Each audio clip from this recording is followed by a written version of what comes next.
everybody. Thank you so much for coming out today. Oh, you guys, thank you so much for coming. Thank you all for watching. Thank you. Appreciate that. Thank you. Excellent. We are here in stop number 32. We have started the second. We're coming around the corner. Came around the corner, coming back for the full Sharpe tour of New York State, trying to get people to vote gold, right? You might say, well, Larry, you don't have a mask on. Yes, I am outdoors and more than 6 feet away. I'm being good, so don't be mad at me, you people who are mask enthusiasts. So please don't do that to me. I'm being good.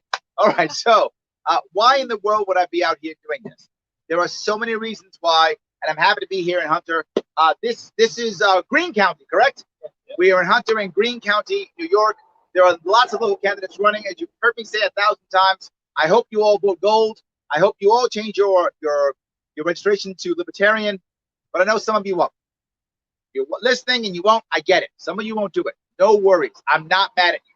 I'm disappointed, but I'm not mad at you. You don't have to change if you don't want to. I get it. Here's what I want you to realize. Even if you stay a Democrat or you stay a Republican, if you actually take the time this year to vote gold, you will have better Republicans and better Democrats. That will happen. Right now, there is no need for your local Republican or Democrat to actually do anything for you. They own your vote. It's probably gerrymandered, so you know the red or the blue win, so they're going to win, and they do nothing for you. But what if there was a viable alternative? What if they might actually vote Libertarian? They would have to be better and listen to you. They'd have to pay attention to you. They must.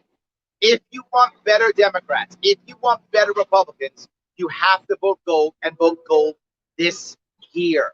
If you have a Libertarian on your local ballot, vote for Libertarian. If you don't, that's okay. Jo Jorgensen's running for president.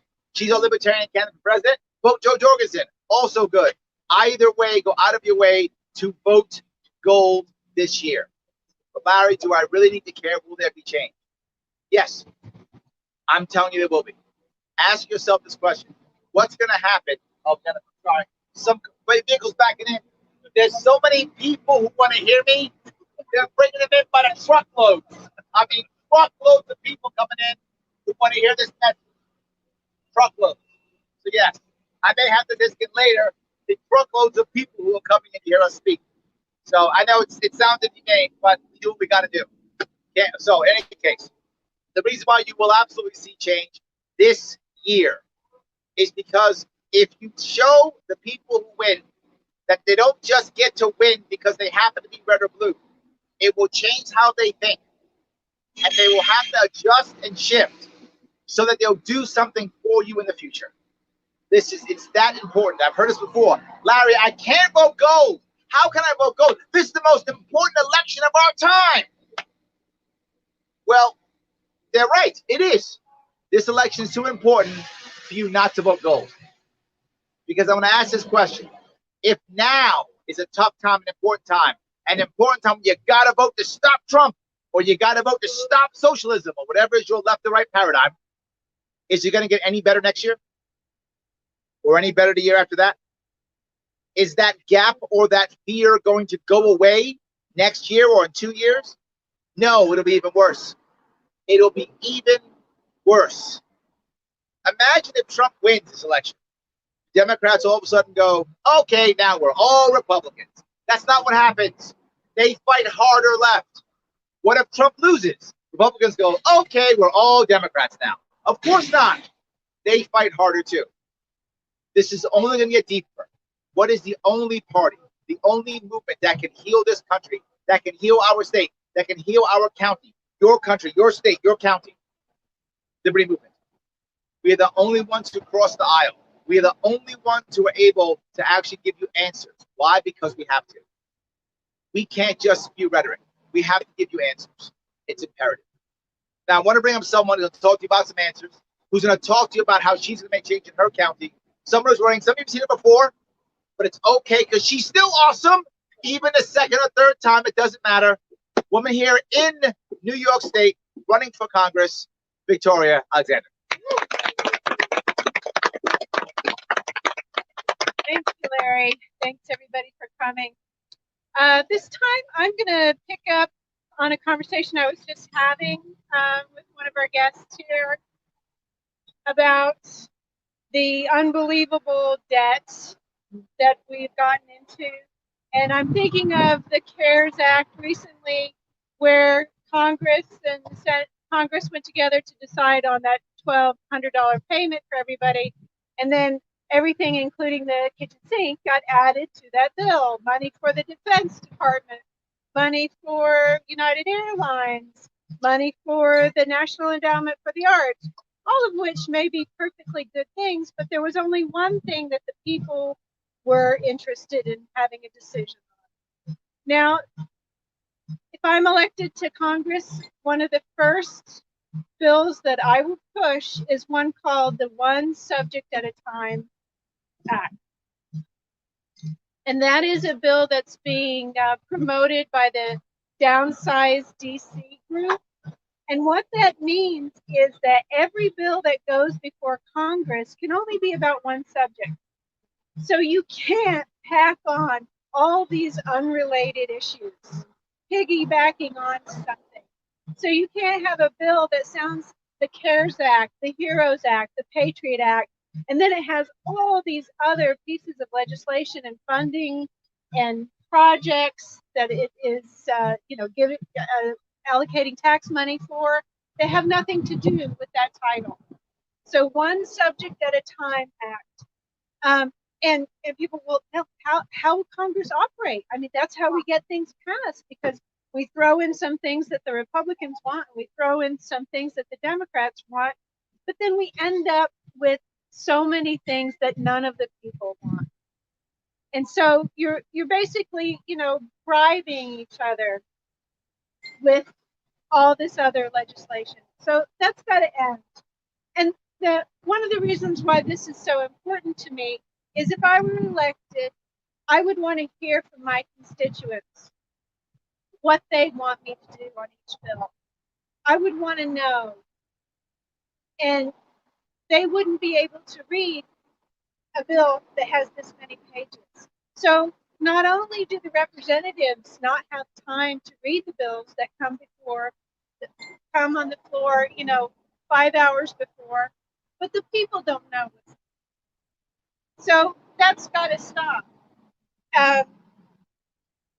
Why does Congress need to pass so many laws? There's 650 laws, and each one of those bills has several new different funding projects. We don't need that. Okay, that's how a lot of this work gets put in, and that's why we have the problem with money in politics. It's because this is how the lobbyists get all their stuff.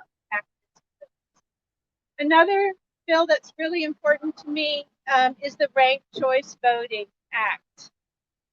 Now, this is a federal law. Usually, election law is decided at the state level, and I really prefer that the states have control over their own elections. But this is a bill for federal elections, and what it would allow you to do is rank your candidates. For instance, the candidates for president. You could your first choice might be Joe Jorgensen. Your second choice might be Howie Hawkins, just for the heck of it. Third party underdog. And one of the other two, or neither of those two. And if your first choice doesn't win on the first round of counting, then your vote will go to your second choice. And that keeps happening. They keep recounting the votes every time the candidate with the fewest vote gets eliminated from the race. They keep recounting, and when one candidate gets more than 50%, that candidate is the winner. And what this does is at least half the country feels okay about that person who's elected. And this also causes candidates to run less negative campaigns, because you don't want to offend the voters of your opponent. You want to tell your opponent's voters, okay, vote for your candidate first, but put me down as your second choice. And so you have what is called collaborative campaigning, and you actually try to, talk to each other and don't do a lot of mudslinging. And I think we could use that right now in our elections. And although political parties like the Republican and Democrat they can choose their nominee in the back room while smoking cigars, apparently, according to the council of the DNC. They have a right to just choose whomever they want as the nominee. They don't have to listen to the voters. Well, fine. If they want to go ahead and do that and choose a really unlikable nominee, then their candidate may lose to a third or fourth party who represents something better for their voters. And so this ranked choice voting, giving you more choices, 4, 5, 6 candidates to choose from, will stop the parties from putting up these really terrible candidates.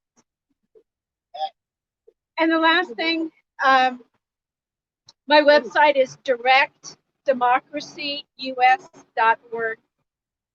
Directdemocracyus.org, because I want to make the people in charge of our government.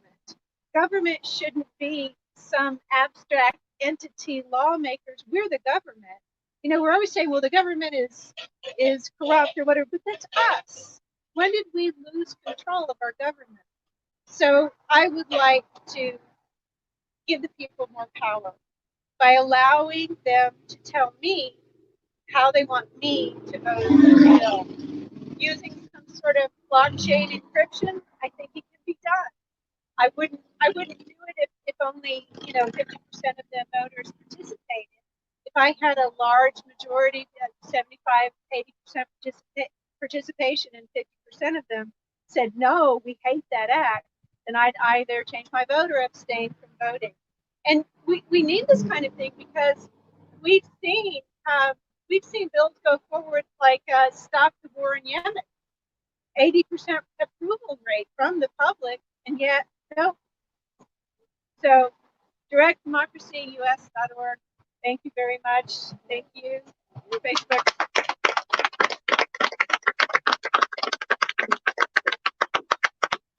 Yes, amazing. I want to bring up exactly what she talked about. She talked about the. I'm sorry, if you guys can get your food, please. No, get your food. Yeah, we can't. Yeah, please go ahead. Yeah. Absolutely. We want commerce is important. Absolutely. One of the reasons why all you people know what I do here. I'm here at by the way, Jagerberg, and another locally owned place, and I do it every time I go to an event. I do an event in New York State. I go to a locally owned place because I'm trying to bring business there, commerce there. I talk about supporting local. If I'm going to talk the talk, I got to walk the walk. So I'm here bringing people here to another place. Some people have been here before, some people haven't. Hopefully this place will grow. Local community grows. I talk about it, I do it. So yes, please get your schnitzel and your wurst and all your things. Yes, get that. It's my amazing German I did speak. So yes, in any case, what was she talking about? She was talking about the idea of single issue bills. You know who just did that? The only libertarian congressman in Congress, Justin Amash. Justin Amash actually did something else that others don't do. Him being the only libertarian, he didn't just get mad. He came up with an answer. When George Floyd died, when he was killed, the left said all cops are evil. The right said all cops are gods. Both are incorrect. Neither is true. Cops are just people, and neither of them solved the problem. They simply said cops are awesome or cops are bad, and that's it. Justin Amash actually said, let's try to find a way of solving the problem. He put together a bill. Less than 10 pages long, Victoria. You're exactly correct. It was under 10 pages. Yes, he's exactly a co-sponsor of the One Step at a Time Act. Yes, exactly right. Less than 10 pages long. You could actually read it. So could us. Anybody could read that. Yes, he did that. But not just that. It was only one issue: to end qualified immunity. It was his idea of starting something to actually fix a problem, not just blame the other. And then you know what else he did? He went to Democrats and said, hey, any Democrats, are you behind this? And some said yes. Imagine a Republican crossing the aisle and saying, hey, you want to do something? That Republican's out of office, gone. Then he went to Republicans and said, hey, will some of you support this? And they went, yeah. Imagine a Democrat going across and doing that. That Democrat is gone, lost their seat. But Justin Amash did it, creating the first and only tripartisan bill. He crossed the aisle to get things done. If you are upset this year and you're saying, I don't like how my country's going, and you keep voting red or blue down the line, it's your fault. It is literally your fault. You are, well, what's the problem? Look in the mirror. It's you. If you are voting straight red, straight blue, whatever that is, if you're in the city, you probably vote straight blue. If you're not, you probably vote straight red. Whatever you vote, if you keep doing that, it is your fault. Change your vote to change your county. Change your vote to change your state. Change your vote to change your nation. Vote gold this year. I am giving you candidates. I'm showing you candidates. There are tons of them. Take the step and do it. If I didn't care, I wouldn't be out here. I'm not running for anything, and I'm still yelling at you. So please get out there. Vote gold this year. Guys, thank you so much for coming, everybody. Thank you so much.